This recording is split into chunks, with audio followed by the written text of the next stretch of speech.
Good morning, good evening. So ఈరోజు మన topic ఏంటంటే డాకు మహారాజుకు సంబంధించినటువంటి ఒక సాంగ్, ఐటమ్ సాంగ్ ఏదైతే ఉందో దబ్బిడి దిబ్బిడి అనే సాంగ్ చాలా కాంట్రవర్సీ క్రియేట్ చేసింది. అయితే ఈ సాంగ్కు సంబంధించినటువంటి కాంట్రవర్సీ ఏదైతే ఉందో ఇది ఎందుకు క్రియేట్ అయింది అనేది ఒకసారి చర్చిద్దాము. అలాగే at the end of the video నా థాట్ ప్రాసెస్ ఏంటి, అంటే ఎలా ఉంటే బాగుండేది అనేది కూడా ఒకసారి డిస్కస్ చేసి కంక్లూడ్ చేయడానికి ప్రయత్నం చేస్తాను. అయితే ఈ వీడియోలో నేను ఏ టు సైడ్ అయితే నేను తీసుకోను, అసలు ఈ కాంట్రవర్సీకి సంబంధించినటువంటి వివరాలు కానీ ఈ కాంట్రవర్సీ ఎందుకు క్రియేట్ అయింది అనేటటువంటి కారణాలు మాత్రమే నేను మొదటగా ఇచ్చి ఎలా ఉంటే బాగుండేది అనేది మాత్రమే నేను చెప్తాను. బట్ నేను ఎలాంటి సైడ్స్ అయితే నేను తీసుకోను. మొదటగా ఈ కాంట్రవర్సీకి సంబంధించినటువంటి అంటే ఎందుకు క్రియేట్ అయింది అనే దానికి ముఖ్యంగా ఒక 6 కారణాలు అయితే ఉన్నాయి. మొట్టమొదటి కారణం ఏంటంటే ఈ సాంగ్లో యూజ్ చేసినటువంటి లిరిక్స్ కానీ, వాడినటువంటి లిరిక్స్ కానీ, అదేవిధంగా కొరియోగ్రఫీ కానీ, ప్రజెంటేషన్ ఆఫ్ ద సాంగ్ అనేది చాలా మెయిన్ కారణం అన్నమాట.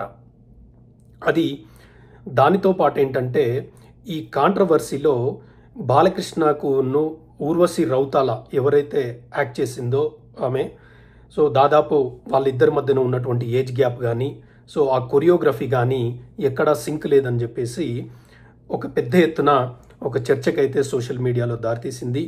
ఎస్పెషల్లీ ఏంటంటే మూవీస్ నుండి కొంత వాల్యూస్ ఎక్స్పెక్ట్ చేసే వాళ్ళు ఈ సాంగ్ యొక్క లిరిక్స్ కానీ, కొరియోగ్రఫీ, ప్రజెంటేషన్ మీద పెద్ద ఎత్తున వాళ్ళైతే సోషల్ మీడియాలో నెగటివ్గా చర్చించడం అయితే జరుగుతూ ఉంది.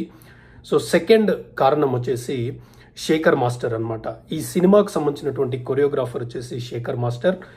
సో అయితే శేఖర్ మాస్టర్ ఈ మధ్యలో కొరియోగ్రఫీ చేసినటువంటి కొన్ని సాంగులు ఈ విధమైనటువంటి కాంట్రవర్సీకి అయితే దారితీస్తూ ఉన్నాయి.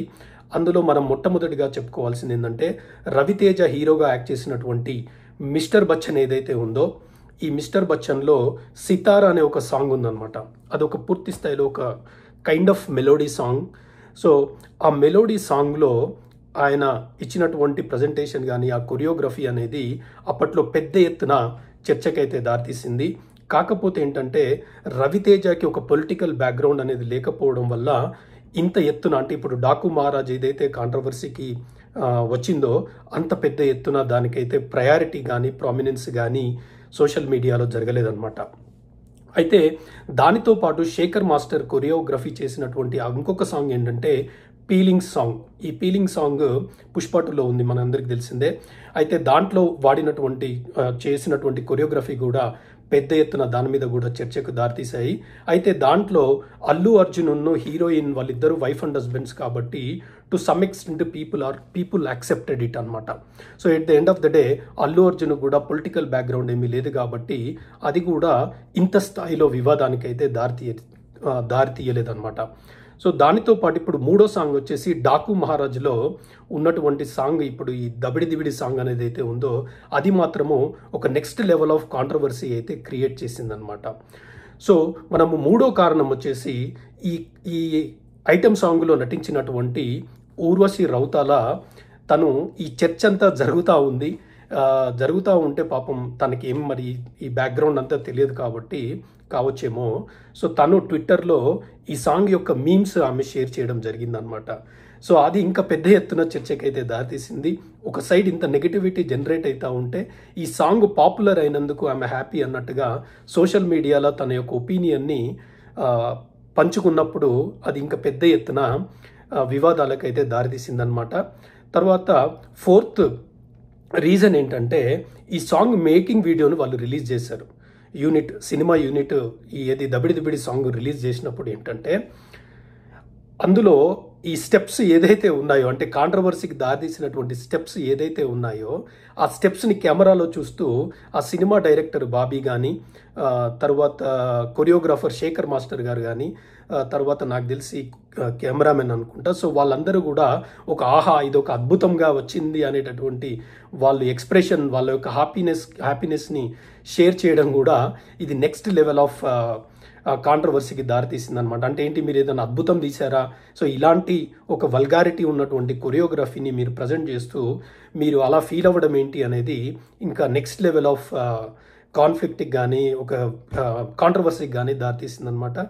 అదేవిధంగా ఫిఫ్త్ రీజన్ ఏంటంటే ముఖ్యంగా హీరో బాలకృష్ణ గారికి ఉన్నటువంటి ట్రాక్ రికార్డు. అంటే గతంలో ఫ్యాన్స్ని కొట్టడం కానీ, తర్వాత ఆయన అంజలి పట్ల బిహేవ్ చేసి, హీరోయిన్ అంజలి పట్ల బిహేవ్ చేసినటువంటి స్టేజ్ మీద బిహేవ్ చేసినటువంటి విధానం కానీ, అంటే ఆమెను తోసేయడము స్టేజ్ మీద పక్కకు జరగట్లేదని, అదేవిధంగా ఇప్పుడు అంటే బాలకృష్ణకు ఉన్నటువంటి కొంత యాటిట్యూడ్ కానీ, సో ఇదంతా కూడా ఇంకా నెక్స్ట్ లెవెల్కి తీసుకెళ్ళిందనమాట. సో దాంతోపాటు ఆబ్వియస్గా యాంటీ ఫ్యాన్స్ ఎవరైతే ఉన్నారో దీన్ని నెక్స్ట్ లెవెల్ ఆఫ్ కాంట్రవర్సీకి తీసుకెళ్ళడానికి వాళ్ళు ప్రయత్నం చేశారనమాట.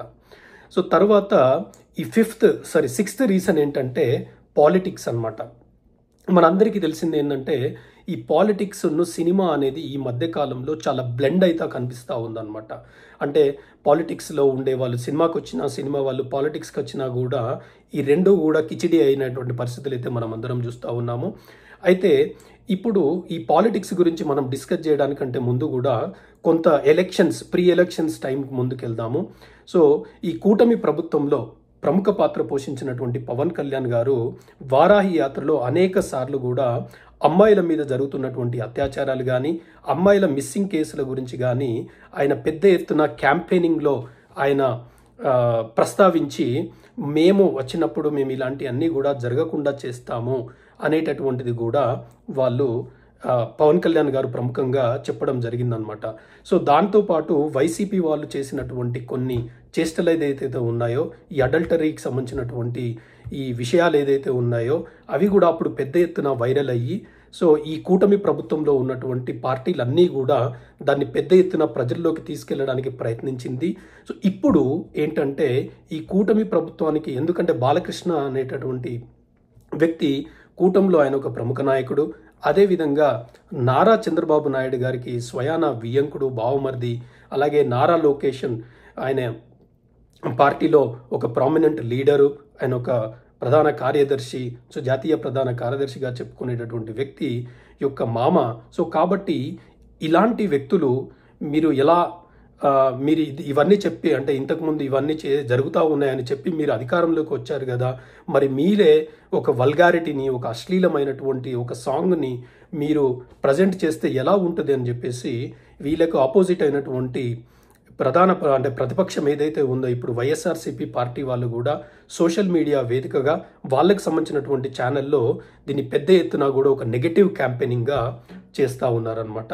అయితే సో ఈ వివాదం అన్నిటికి కూడా ఇలాంటి కారణాలన్నీ కూడా ఒకదానికొకటి చాలా ఇంపాక్ట్ఫుల్గా కనెక్ట్ అయ్యి ఇది ఒక పెద్ద ఎత్తున దారితీసినటువంటి పరిస్థితి అయితే ఉందన్నమాట.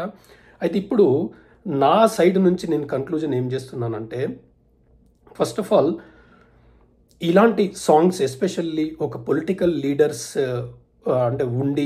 అంటే ప్రజా జీవితంలో ఉన్నటువంటి వాళ్ళు ఇలాంటి సాంగ్స్ చేసేటప్పుడు కొద్దిగా ఆలోచిస్తే బాగుంటుందని చెప్పేసి నేను అనుకుంటున్నాను అనమాట. అంటే తప్పు రైటు అనేది పక్కన పెడితే వాళ్ళు చేసేటటువంటి బిహేవియర్ ఏదైతే ఉందో అది ప్రధాన ప్రతిపక్ష పార్టీలకు ఒక పెద్ద ఆయుధంగా మారి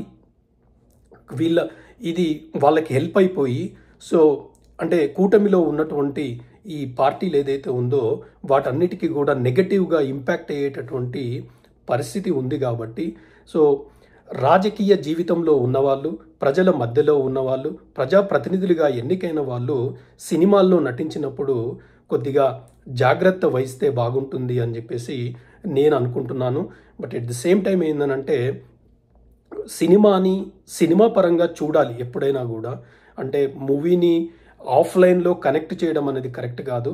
బట్ ఏంటంటే అందరికీ ఆ లెవెల్ ఆఫ్ మెచ్యూరిటీ ఉండదు కాబట్టి సో రాజకీయ నాయకులు వాళ్ళే ఒక స్టెప్ తగ్గి సో ఇలాంటి అనేటివి కూడా ప్రచారం చేయకుండా అంటే ఎంకరేజ్ చేయకుండా ఉంటే బాగుంటుందని చెప్పేసి నాకు అనిపిస్తుంది అనమాట.